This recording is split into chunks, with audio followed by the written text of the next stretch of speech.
बिस्मिल्लाहिर्रहमानिर्रहीम। नाज़रीन अस्सलाम वालेकुम, मैं हूँ इमरान वसीम। नाज़रीन आज 12 मार्च है, दिन है हफ्ते का और साल 2022। नाज़रीन मुल्क की सियासी मामलात में इस कदर उलझाव आ चुका है और मुल्क की सियासी मामलात अब इस नहज तक जा पहुँचे हैं जहाँ अपोजिशन की अदम एतमाद की तहरीक से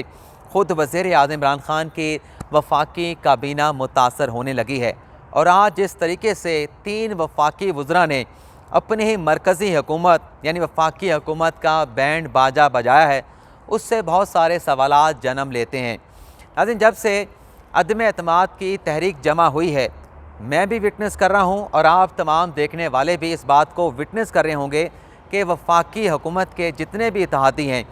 वज़ीर आज़म इमरान ख़ान के साथ जितनी इत्तेहादी जमातें 3.5 साल से खड़ी थीं, आज इतने दिन गुजर चुके हैं अदम एतमाद की तहरीक को कौमी असम्बली में जमा कराए हुए, आज के दिन तक एक भी इत्तेहादी जमात इस फैसले तक नहीं पहुंच सकी। एक भी इत्तेहादी जमात ने यह फ़ैसला नहीं किया कि अदम एतमाद के इस मुश्किल वक्त में वो वफाकी हुकूमत के साथ खड़े हैं या वफाकी हुकूमत के साथ नहीं खड़े। वो अदम एतमाद की तहरीक को नाकाम बनाने के लिए वज़ीर आज़म इमरान ख़ान को वोट करेंगे, सपोर्ट करेंगे या उन इत्तेहादियों का फ़ैसला वज़ीर आज़म इमरान ख़ान की ख्वाहिशात के बरक्स होगा। लेकिन बहरहाल दूसरी जानिब अब ये भी लगने लगा है कि अदम एतमाद की तहरीक से जो मुल्क की सियासी मामलात में उलझाव आया है, पेचीदगियाँ पैदा हुई हैं, उसकी वजह से वज़ीर आज़म इमरान ख़ान की अपनी वफाकी काबीना में दरारें पड़ने लगी हैं, वफाकी काबीना में फूट पड़ने लगी है। और आज उसका एक इशारा हमें 3 वफाकी वज़रा के बयानात से भी मिलता है। 3 वफाकी वज़रा ने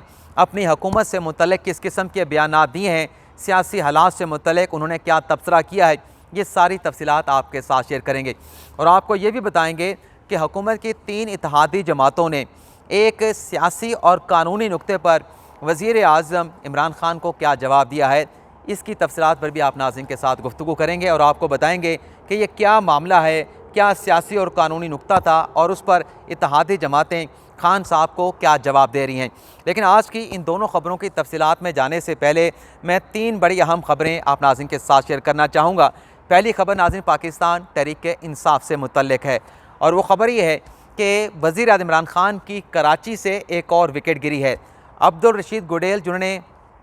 2018 के इलेक्शन से पहले बड़ी ही ख्वाहिशात के साथ, बड़े ही उन्होंने एक जज्बे के साथ पाकिस्तान तहरीक-ए-इंसाफ़ में शमूलियत अख्तियार की थी और इन इरादों के साथ वो पाकिस्तान तहरीक-ए-इंसाफ़ में शामिल हुए थे कि वज़ीर आज़म इमरान ख़ान की हुकूमत आएगी, ना सिर्फ पाकिस्तान तरक्की करेगा, कराची भी तरक्की करेगा। लेकिन आज रशीद गुडेल साहब का जो बयान सामने आया है, उन्होंने कहा है कि वो पाकिस्तान तहरीक-ए-इंसाफ़ से मरकज़ से भी मायूस हुए हैं और तहरीक-ए-इंसाफ़ सिंध से भी मायूस हुए हैं। रशीद गुडेल का ये कहना है कि जो सिंध की पाकिस्तान तहरीक-ए-इंसाफ़ है, उसमें तो इतने ज़्यादा ग्रुप्स मौजूद हैं, इतने ज़्यादा इख्तलाफात मौजूद हैं, मुझे समझ नहीं आती कि सिंध में पाकिस्तान तहरीक-ए-इंसाफ़ किस तरीके से फ्लरिश करेगी, किस तरीके से पेनिट्रेट कर सकती है। लेकिन बहरहाल उन्होंने अपने मुस्तकबिल के हवाले से ये इंदिया ज़रूर दिया है कि वो पाकिस्तान तहरीक-ए-इंसाफ़ को छोड़ने के बाद अब किसी दूसरी सियासी जमात में शमूलियत अख्तियार नहीं करेंगे। दूसरी नाज़रीन आज की जो हमारी ख़बर है, वो सबसे पहले चलें वो ख़बर शेयर कर लेते हैं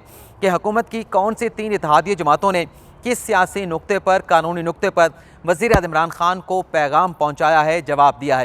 नाज़रीन हुकूमत की ये जो प्लानिंग है कि जो 172 का फिगर है जो अदम एतमाद की तहरीक पर पोलिंग के दिन अपोजिशन ने पूरा करना है, उस नंबर को उन लोगों को कौमी असम्बली के ऐवान में लेके आना है। तो हुकूमत ने जो इस हवाले से मनसूबाबंदी की है, जो मीडिया के ऊपर चल चुकी है, बताई गई है कि हुकूमत की पॉलिसी ये है कि अदम एतमाद की वोटिंग के दिन उनका सिर्फ एक रुकन कौमी असम्बली के हाल में मौजूद होगा, ऐवान में मौजूद होगा और वो होंगे स्पीकर कौमी असम्बली असद कैसर। इसके अलावा जितने भी हुक्मरान जमात के अरकान कौमी असम्बली हैं, चाहे उनका ताल्लुक़ PTI के साथ हो, चाहे इत्तेहादी जमातों के साथ हो, कोई भी अदम एतमाद की जो वोटिंग होगी, जो पोलिंग होगी, उसमें हिस्सा नहीं ले सकेगा। ताकि और ये इस लिए हिकमत अमली बनाई गई है ताकि पार्टी के पाकिस्तान तहरीक-ए-इंसाफ़ के हुक्मरान जमात के अपने लोग जो है अगर ऐवान में पहुँच गए तो कहीं वो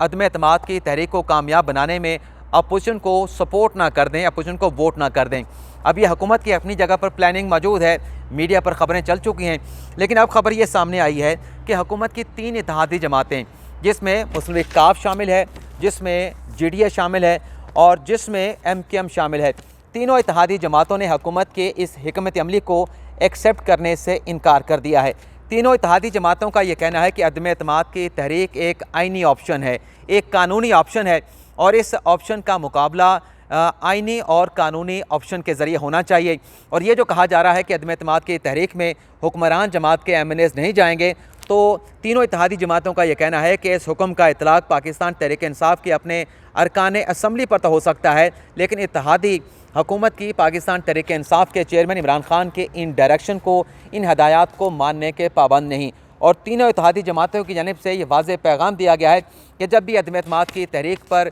वोटिंग कराई जाएगी, पोलिंग कराई जाएगी, उनके तमाम अरकान कौमी असम्बली जो है वो इजलास में शिरकत करेंगे और जो पोलिंग का अमल है उसमें बाकायदा उनकी जानिब से हिस्सा लिया जाएगा। तो ये एक हुकूमत के लिए सेट बैक हो सकता है कि जिस तरीके से आज इतने दिन गुजरने के बावजूद किसी भी इत्तेहादी जमात ने हुकूमत को ये नहीं बताया, यकीन दहानी नहीं कराई कि वो हुकूमत के साथ खड़े हैं या फिर वो इस मरतबा अपोजिशन को अदम एतमाद की तहरीक को कामयाब बनाने में उनको सपोर्ट करने जा रहे हैं। दूसरी जो खबर आपके साथ हम शेयर कर लेते हैं वो ये है कि कौमी असम्बली में इमरान खान साहब के ख़िलाफ़ तहरीक के अदम एतमाद जमा हो जाने के बाद जो स्पीकर कौमी असम्बली का कंडक्ट है और जो चेयरमैन सेनेट सादिक संजरानी हैं, उनके ख़िलाफ़ भी अब अपोजिशन ने अदम एतमाद की तहरीक लाने का संजीदगी के साथ गौर करना शुरू कर दिया है। नाज़रीन, ज़राए की जानिब से बताया गया है कि जब से अदम एतमाद की तहरीक जमा हुई है तो नंबर गेम को तोड़ने के लिए और अदम एतमाद की तहरीक को नाकाम बनाने के लिए स्पीकर असद कैसर, जिनका किरदार एक न्यूट्रल होना चाहिए, गैर जानिबदार होने चाहिए, कभी वो अपने घर के ऊपर वफाकी वज़रा का इजलास बुलाते हैं कि किस तरीके से अपोजिशन के लोगों को तोड़ना है, हॉर्स ट्रेडिंग करनी है, उन्हें अपने तरफ लाना है। और कभी वो जो सादिक संजरानी है चेयरमैन सेनेट, उनके साथ जाके मशावरत करते हैं कि मुझे कब जो है वो कौमी असम्बली का इजलास बुलाना चाहिए। और शायद इसलिए अपोजिशन ये समझती है कि इससे पहले जो अदम एतमाद की तहरीक सादिक संजरानी के ख़िलाफ़ लाई गई थी और किस तरीके से वो अदम एतमाद की तहरीक जो है वो अक्सरियत में होने के बावजूद वो नाकाम हुई थी, गालिबन अपोजिशन ये समझती है कि इसी तरीके से वही प्लानिंग अपनाने के लिए कि सादिक संजरानी किस तरह से उस अदम एतमाद की तहरीक से कामयाब होकर निकले थे, गालिबन उनकी हिकमत अमली जानने के लिए असद कैसर जो है वो उनके साथ मुशावरत करते हैं। लेकिन अपोजिशन का मौक़िफ़ ये है कि स्पीकर का जो डेकोरम है, जो उनकी एक नशिस्त है, जो मनसब है, वो इस बात का उन्हें मतमनी है, तकाजा करता है कि वो उनका जो किरदार है वो गैर जानिबदार होना चाहिए। अगर अपोजिशन की अदम एतमाद की तहरीक को नाकाम बनाना है, इस हवाले से कोई सियासी हिकमत अमली बनानी है, तो वफाकी वज़रा, वफाकी हुकूमत, वज़ीर आज़म इमरान खान मुकम्मल तौर पर बाख्तियार हैं। लेकिन स्पीकर को इन चीज़ों के अंदर ख़ुद को इंडल्ज या इन्वॉल्व नहीं करना चाहिए। तो इसलिए अब खबरें सामने आ रही हैं कि पंजाब में उस्मान बुज़दार की तब्दीली के साथ साथ जहांगीर तरीन ग्रुप के साथ मुलाकात आइंदा हफ्ते होने जा रही है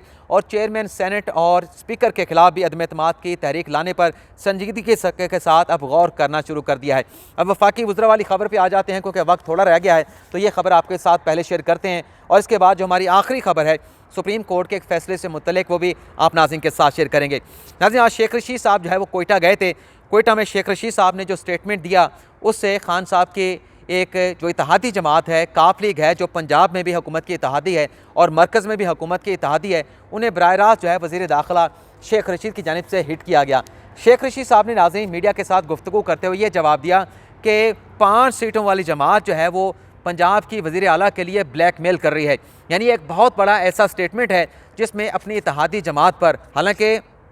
शेख रशीद साहब जो हैं वो ख़ुद इमरान खान साहब की पाकिस्तान तहरीक इंसाफ की हुकूमत के इत्तेहादी हैं, एक वो सिंगल अपनी जमात के रुकने कौमी असम्बली हैं, लेकिन इस तरह का सख्त बयान देना, इसके कॉन्सिक्वेंस क्या हो सकते हैं, इसके नताइज क्या हो सकते हैं, शायद शेख रशीद साहब ने बयान देने से पहले सोचा हो, सोचा ना हो, लेकिन कॉन्सिक्वेंस तो खैर से वज़ीर आज़म इमरान खान को भुगतने पड़ेंगे, उनकी पाकिस्तान तहरीक इंसाफ की हुकूमत को भुगतने पड़ेंगे, मरकज़ी हुकूमत को भुगतने पड़ेंगे और सूबाई हुकूमत को यानी उस्मान बुज़दार को फेस करना पड़ेंगे। तो शेख रशीद साहब ने यह बयान दे दिया और उनके बयान से बज़ाहिर ऐसा लगता है कि शायद शेख रशीद साहब जिस तरह के वो बयानात दे रहे हैं उनके बयानात में कोई रब्त नज़र नहीं आता। एक तरफ वो कहते हैं कि वज़ीर आज़म इमरान खान अपनी 5 साल की मुद्दत को पूरा करेंगे, लेकिन दूसरी तरफ वो कहते हैं कि मेरा ख्याल यह है कि मामलात को सुलह सफ़ाई के साथ हल करना चाहिए, मामलात पर अपोजिशन के साथ मुज़ाकरात होने चाहिए और मुज़ाकरात के ज़रिए इन मामलात को हल किया जाए। और फिर शेख रशीद ये भी कहते हैं कि तहरीक अदम एतमाद नाकाम होगी, लेकिन तहरीक अदम एतमाद की नाकामी के बाद भी इस बात का एहतमाल मौजूद है कि अपोजिशन इमरान खान को टारगेट करती रहेगी। इसी तरह से जो खबर सामने आई थी, फैसल करीम कुंडी साहब ने भी उसका जो है वो मीडिया के ऊपर प्रचार किया था। उनका यह कहना था कि एक ऐसी ऑडियो जिसमें वज़ीर-ए-आज़म इमरान खान जो है वो एक बड़े घर के बड़ी शख्सियत से मुतल्लिक़ बात कर रहे थे। वो ऑडियो जो है वो पहुंची उस बड़ी शख्सियत के पास, और जब उस शख्सियत के पास वो ऑडियो पहुंची, वो ऑडियो फिर वज़ीर-ए-आज़म इमरान खान तक पहुंचाई गई, जिसमें वज़ीर-ए-आज़म इमरान खान जो है बड़े घर की बड़ी शख्सियत से मुतल्लिक़ जो है वो गुफ्तगू कर रहे थे। और जब वो ऑडियो वज़ीर-ए-आज़म इमरान खान तक पहुंची तो खान साहब को यकीन था कि ये वीडियो कब रिकॉर्ड हुई और इस इजलास में कौन कौन सी शख्सियत मौजूद थे। तो फैसल करीम कुंडी ने उनका नाम बता दिया कि वो वफाकी वज़ीर दाखिला शेख रशीद थे, कोई और नहीं थे। तो शेख रशीद साहब के इस माजी को देखते हुए जिस तरह से फैसल करीम कुंडी साहब ने बयान दिया है, उन पर इल्ज़ाम लगाया है, जो बयानात शेख रशीद साहब मौजूदा सियासी हालात में देख रहे हैं, मुझे नहीं लग रहा कि वो हुकूमत के साथ खड़े हैं या हुकूमत के ख़िलाफ़ खड़े हैं, क्योंकि उनके बयानात में इस तरह की चीज़ें सामने आ रही हैं जिससे हुकूमत को फ़ायदा होने के बजाय हुकूमत को नुकसान होने लगा है, हुकूमत को नुकसान पहुँचने का एहतमाल होने लगा है। इसी तरीके से दूसरे जो वफाकी वज़ीर है मौन सलाही आबी वसाइल के, उन्होंने जब ये बयान शेख रशीद की जानिब से दिया गया, फ़ौरी तौर पर उनकी जानिब से रद्द अमल आया। रद्द अमल नाज़रीन ये था मौन सलाही साहब का कि मैं तो शेख रशीद साहब की बड़ी इज़्ज़त करता हूँ, लेकिन शायद वह भूल गए कि जब वो अपनी स्टूडेंट लाइफ में सियासत किया करते थे तो अपनी उस सियासत को, स्टूडेंट लाइफ की सियासत को आगे बढ़ाने के लिए इनकी पार्टी के जो लीडरान के जो बुजुर्गान हैं उनसे पैसे लिया करते थे। यानी एक बहुत बड़ा इल्ज़ाम मौन सलाही ने शेख रशीद साहब पे लगाया है। वज़ीर-ए-आज़म इमरान खान की वफाकी काबीना के मिनिस्टर पर दूसरा मिनिस्टर इल्ज़ाम लगा रहा है कि वो अपनी स्टूडेंट लाइफ में अपने बलबोते पे नहीं बल्कि दूसरे लोगों से पैसे लेके अपनी सियासत किया करते थे। लेकिन यहाँ पर जो गहराई है इस बयान की वो ये है कि शेख रशीद साहब जो है, जो मैंने अंदाज़ा लगाया है, उस दौर में स्टूडेंट लाइफ में सियासत किया करते थे, सियासी सरगर्मियों में हिस्सा लिया करते थे, सियासी कैंपेन्स में, जलसों में हिस्सा लिया करते थे। जब जुल्फ़िकार अली भुट्टो के ख़िलाफ़ एक कैंपेन चल रही थी, जुल्फ़िकार अली भुट्टो को इक़्तिदार से बाहर निकालने के लिए सड़कों के ऊपर जो है वो जलसे, जुलूस या इज्तिमा हुआ करते थे। गालिबन उस जानिब जो है वो मौन सलाही साहब ने इशारा किया है। तीसरा जो स्टेटमेंट आया है वफाकी वज़ीर का, वो तारिक बशीर चीमा साहब की तरफ से आया है। तारिक बशीर चीमा साहब ने कहा, जो वज़ीर-ए-आज़म इमरान खान ने लोअर दीर में जलसे से खिताब करते हुए एक कौमी सलामती के इदारे से मुतल्लिक़ जो बयान दिया है, उससे सूरत हाल किसी भी तरफ जा सकती है। यानी एक अल्टीमेटम किस्म का, एक थ्रेटनिंग किस्म का बज़ाहिर स्टेटमेंट तारिक बशीर चीमा साहब कह रहे हैं कि जो कौमी सलामती के इदारे हैं उनसे मुतल्लिक़ जो भी बात कही जाए, जो भी अल्फाज इस्तेमाल किए जाएँ, वो बड़े सोच समझ के, बड़े मोहतात अंदाज से इस्तेमाल होने चाहिए। लेकिन अगर वज़ीर-ए-आज़म इस तरह का गैर मोहतात रवैया अपनाएगा और कौमी सलामती के इदारों से मुतल्लिक़ या उनके सरबराहान से मुतल्लिक़ इस तरह से बातें अंदर की बाहर लाई जाएंगी तो फिर सूरत हाल किसी भी तरफ जा सकती है। और बिल्कुल दुरुस्त कह रहे हैं तारिक बशीर चीमा साहब कि अगर ऐसी बातें होंगी फिर इसके जो कॉन्सिक्वेंस है उन्हें भी फेस करना पड़ेगा, क्योंकि कामिल लियाकत साहब का भी अपने बयान में यही कहना था कि ये जो बयान खान साहब ने दिया है आर्मी चीफ से मुतल्लिक़, जनरल बाजवा साहब से मुतल्लिक़, उन्होंने तो एक अच्छी नसीहत की थी, लेकिन उस नसीहत पर अमल करने की बजाय उन्होंने कहा कि जिस तरह का बयान दिया गया, कामिल लियाकत ने कहा कि मैं इसकी मज़म्मत भी करता हूँ, इसका हुकूमत को फ़ायदा होने की बजाय उल्टा नुकसान होगा। लेकिन बहरहाल चौधरी शुजात हुसैन साहब ने बात वाज़ेह कर दी है कि इस मुश्किल कड़ी में अदम एतमाद की तहरीक जमा हो जाने के बाद वो किसके साथ खड़े हैं, किसके साथ नहीं खड़े, ये फ़ैसला 24 से 48 घंटों में कर लिया जाएगा। तो ये नाज़रीन हमारा वीलॉग जो एक ख़बर रह गई है वो अगले प्रोग्राम में आपके साथ हम शेयर करेंगे। फ़िलहाल इजाज़त चाहते हैं। अल्लाह हाफ़िज़।